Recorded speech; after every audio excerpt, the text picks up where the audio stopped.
To the Tornado Twins CG Challenge. And I'm here to show you my little alpha that I put together. This will actually be playable in a couple of days. I'm gonna put it on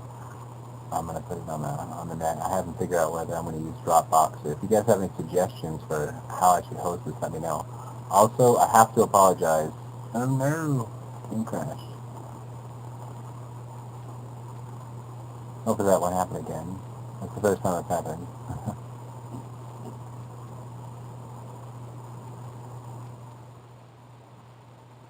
I think the sound is working. Anyhow, I have to apologize for the sound of my mic.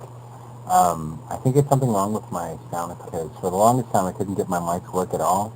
And I have a fancy microphone that I bought for trying to do podcasts and voiceovers and stuff. And it sounds like crap. And now I'm using the microphone on my webcam, and it sounds pretty much the same. So I'm guessing it's my sound. I have no idea though. Anyway, let me show you around my game. Hopefully this will work. This is the third time I've recorded this long video, so I'm going to get through it pretty quickly. Alright, let me start by saying sorry for any lagginess. Like, whenever I look back and forth across an area that has a lot of assets behind it, it seems to slow down. Maybe it's my imagination, but it looks like it's glitching. The only reason it doesn't seem to be doing as much right now is because I'm running it on fastest. So if I run it on really good high graphics, it doesn't work as well. Yeah, this is inside of the prison. This is inside of the jail cell. I actually did do each one of these jail cells individually in SketchUp. I don't know if that's better or worse. It seemed to make it pretty, it made me good at SketchUp because I did it over the whole entire prison. There are some elements that I copied and pasted, such as the toilet, but very few. Most of what you see was done painstakingly by hand, and sometimes more than once. So let's go ahead and take a little look around. I actually have all of the levels lined out the way that they're actually going to be in game, so that I can, well, not exactly. Some of them are flipped in the direction that they're going to be or whatever, but I've created the entire path that you're going to take for the game. I'm not going to follow that path here in this video, though. I'm just going to show you one of each room and then move on. Alright, so you've seen this room, the jail cells. This is a little commissary room. This is the room I finished last. Little vending machines and some shelving. I'm going to fill all the shelving in the game with little assets to make it worthwhile. Up here I've got a little phone booth bay. It's a phone booth.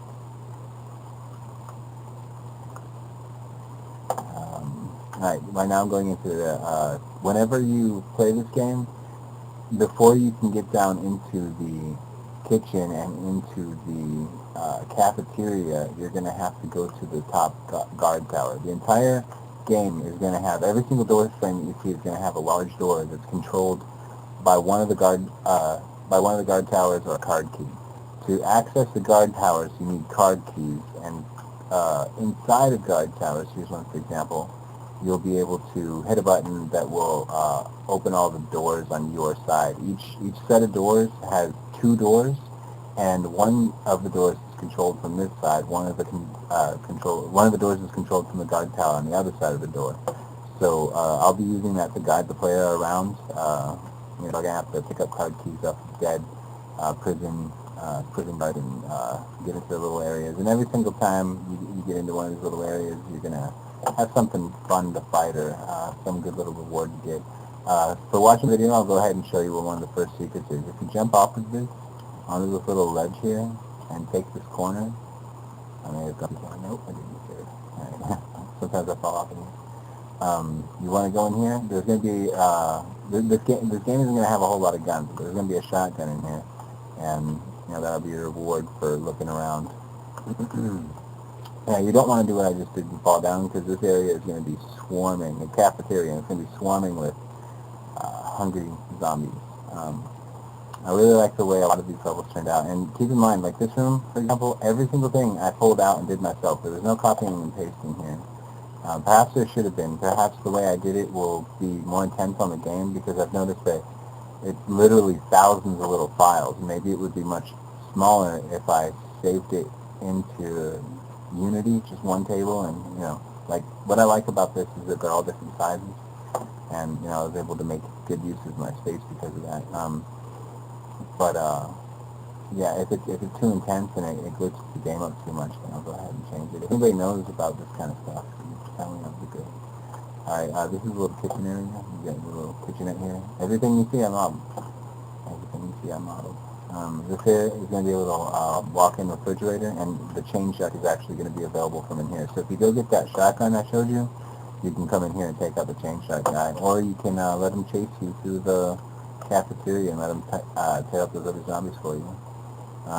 Here's a little garbage room. Up on top of the dry storage, or sorry, up on top of the walk-in fridge is dry storage, and also inside of dry storage. No, sorry, I have to jump up my stairs because they're too steep. I know how to make them less steep, but I have a lot of stairs. I'm just going to go do it all in one day, so I'll make sure it's all taken care of. This little thing here, it's a little hole in the wall that I made so that you can see inside the secret area. So if you didn't see this video and you didn't see me show you where that is, you have a little window to tell you. Yay. So let's get out of here. I'm actually not going to show you any other inner level than that. I'm just going to go all the way around the outside and show you the exit of the game, which I'm very proud of. And I'm very proud of most of this. This is my first experience with any kind of game development.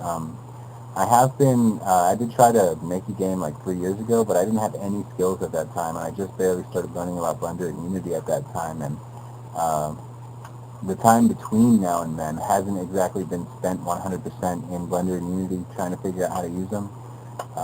I've read a couple of books, character design books. I wanted to show you guys the jail cells on the doors, the jail cell doors on the jail, just so you can see what they look like. But they have to be applied in a different way because they have to be animated. Also, these little guard stations at the end here, that was the second little palette I did, second little level I did, and you can actually see it on my IP. Pretty nice little area. It's got a staircase inside of it. Takes you from one floor to the next. Inside of these areas you can find guns, but guns aren't going to have very many bullets in them, like maybe 2 to 5. And you can also find batons and riot control shields and all kinds of other groovy stuff. Here I am leaving, and as I said before, most of the time, whenever you turn left in one of these corridors, there's not going to be any doors here because I don't need any, but normally there's going to be some doors here, and you'll be able to walk into the center center level, excuse me, and play around. In fact, you're going to have to get out. And then this right here is leading up to the clinic and the major guard center, and here's the guard control center. I've also focused a lot on windows. My wife helped me to design these windows that you see with the bevel and everything. But windows are a big, I guess, story element for me, I guess, because I don't know. I just try to tell a story with the windows. Maybe you'll notice, maybe you won't. Yeah, so anyway, this is the clinic, this is the waiting room, this over here is the receptionist area. And over here you got the hospital bed, and you got the assets that help us to make it look like more like a house. Another thing is I've really tried to make all of the furniture and stuff that I've made match. So you'll notice a lot of design features on one piece of furniture, and I tried to echo that through all the furniture I made. I may have messed up on a couple of pieces or not really sold it on a couple of pieces, but the intention is good. Alright, so now I'm going to go upstairs. Upstairs is toward the end of the level. That's part of the guard tower. Guard tower will control these doors back here, make them open. This is inmate processing. Just a fun little area to kill stuff. One of vending machines. Anyway, this is the victory condition right here. This set of elevators. You're going to come in this elevator, and it'll take you up to the streets of Thoriton, which actually I'm going to have to scale the game down quite a bit from what I originally said. I wanted you to be able to escape Thoriton, but the prison by itself has been enough of a challenge. And since I realized that I won't be able to use mixed ammo because they don't let you use it for commercial purposes during this trial, it's just for the competition. I've already worked a little bit with trying to create animations in Blender, and I believe I can make some stuff that's passable, especially since zombies don't have to be that presentable looking. So yeah, I'm not going to be using mixed ammo at all. Anyway, Yeah, here you are in the elevator, but you actually haven't won yet. You got to come, and this is where the spoiler alert comes in. So if you don't want to be spoiled, go ahead and turn the video off. Here's the little keyhole inside the elevator. You need the warden's key to open that. The way that you're going to get your hands on the warden's key is you're going to go into the other office on the other side of this room here. This is the receptionist area for the warden, and through that window right there, you'll be able to see the warden.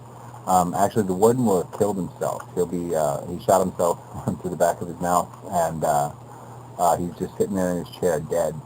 And if you're a intuitive little game developer or game player who's paying attention, you'll notice it. Then you come up here, let yourself into his vent, crawl into his room, out through the vent. But whenever you land, he's not going to get anymore. Pay attention, you will notice his key will just be sitting there, and a gun will just be sitting.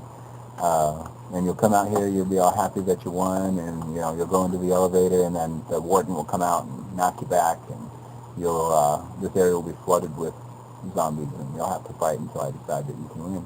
Anyway, guys, thanks for checking out my video. More to come, and I'm actually going to make this whole thing. Downloadable. I want your opinions on it. Now, first of all, before you give me your opinions, one, I do want constructive criticism. I want you to tell me what's wrong with the game, what can be improved. But before you do, just let me tell you that this lighting obviously is not the final lighting. You saw in my last video the lighting in some places was actually better. I'm going to go through and meticulously make sure that the lighting in each little section of the level is up to par. Everything will look as good as I can make it. And in the next couple of days, I'm going to start with Substance Designer and just get all the stuff textured out. Also, guys, check me out on Indiegogo. I need to make a profit off of this thing. My computer equipment that I've been working with is terrible, and I'm going to need a copy of SketchUp Pro in order to actually sell this game and try to make some money at it, since I made everything in SketchUp. Therefore, I'm going to need to raise some funds, and it's a little out of my